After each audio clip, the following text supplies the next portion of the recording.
Жетөгөз округу Малиев.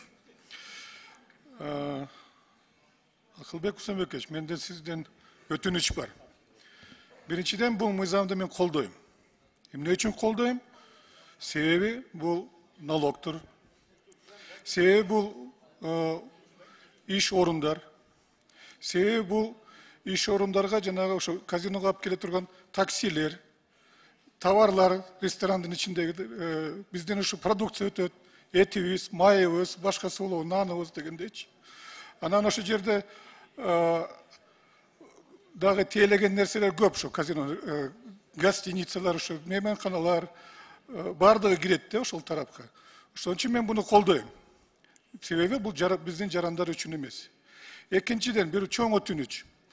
Ошол түшкөн акчадан тоң менен Жетөгөздүн фаптарды, мектептерди, ооруканаларды, суу сактагычтарды, маданият үйлөрдү, көпүрөлөрдү ошол казинодон түшкөн акчадан куруп бергилечи бизге.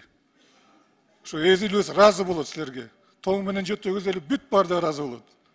99% ыраазы болот. И кийинки маселе, башкасын айтып коеюн, онлайн казино азыр деле ойноп атат, так?